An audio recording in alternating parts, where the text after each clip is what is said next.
Let's talk Shannon Sharpe, Shay Club Shay. Shay Shay podcast. Let's get into it. I mean, this Katt Williams interview was pretty darn successful. Yeah, we did a social post recently on my social channels, the Top 10 Sports Podcast. And I believe, obviously, Club Shay Shay was, I believe, around number three, but also Nightcap with Chad Ochocinco and also Gilbert Arenas is on there a lot as well, was inside the top 10 too. So Shannon Sharpe has gone, it's pretty motivational too. He's gone from Fox Sports and Undisputed, and they essentially let him go. It wasn't working out with Skip Bayless, and he's like, we got to move on. He leaves Fox Sports and Undisputed. He does a couple days a week on ESPN with Stephen A. Smith and First Take. But because of that moment, he's like, I'm going to take destiny in my own hands. I'm going to launch my own media empire.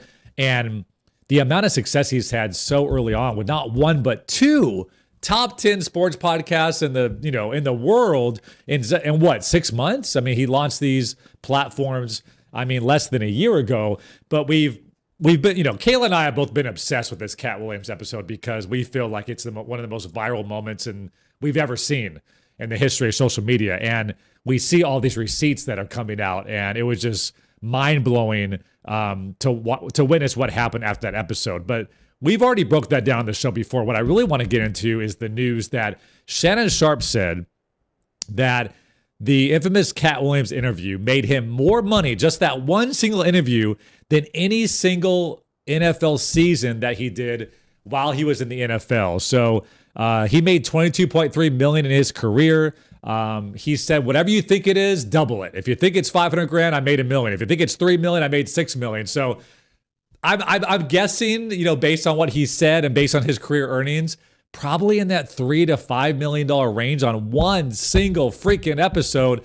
And he got all those subscribers and able to parlay that success with future interviews. The most he ever made in a season when he was in the NFL was $5 million in 2000. So if he's saying it's more money than he ever made in the NFL, my original prediction's wrong. It's at least $5 million, which is so incredible. And you look at what Mr. Beast has built in his empire. Now you look at Shannon Sharpe in the sports landscape. And listen, talking to my friends over at Turner and Bleacher Report, they're going all in, as you can see, with the Micah Parsons podcast, Trey Young, Taylor Rooks, but they're really working with athlete-centric podcasts. And a lot of them don't even have the Ernie Johnson. They don't have, the traffic cop that can, make sure that the player says what they want. That's why I think we're seeing this shift, right? Is Shannon Sharpe is going solo, but when you're talking about Nightcap, it's Shannon and Ocho Cinco. No longer do you have the traditional journalist that is the studio head, that is Ernie Johnson, that's throwing the Charles, throwing the Shaq. It's just like,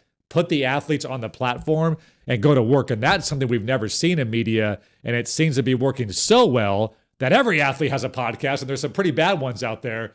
But this is a definitely change. And Kayla, I know you've really surveyed the podcast landscape. You've been a podcaster, so I know you know this game well. This is very new, where let's just let the players host it all and keep the show moving, and we don't need the intermediary. No, agreed. I think it's been pretty amazing to see like just how big of an empire you can build like with your own resources and not the backing of like these big networks and such. I also saw a very interesting take, and this was, I think, from Ryan Russillo on The Ringer, and I thought it was brilliant. For so long, athletes have been very irritated at the talking heads giving these hot takes because they say, you don't know the game of basketball, you've never played at this level, you don't have context. I think it was Udonis Haslam on his podcast said that Chris Bosh was the most important player on those Miami Heat teams above LeBron James and Dwayne Wade. And Ryan Russillo was like, that's an absurd take. Like, that's an absolute wrong, absurd take. And what he said was like, it's great that all these players have podcasts now, but now it's kind of going full circle where, yes, there was these talking heads on ESPN or what have you that used to say absurd things, but they always said, you don't know the game, you don't have the context. But even the guys that know the game and know the context, they're also making some really difficult, terrible hot takes as well. So it goes to show any human, regardless of if they played or don't, is capable of making bad takes and capable of making absurd takes as well. Saying Chris Bosh is more important than LeBron and Dwayne Wade is a pretty silly take. So that's what we're trying to see, is it's not so easy when you have to fill airtime. You're probably going to slip up and say some silly things once in a while.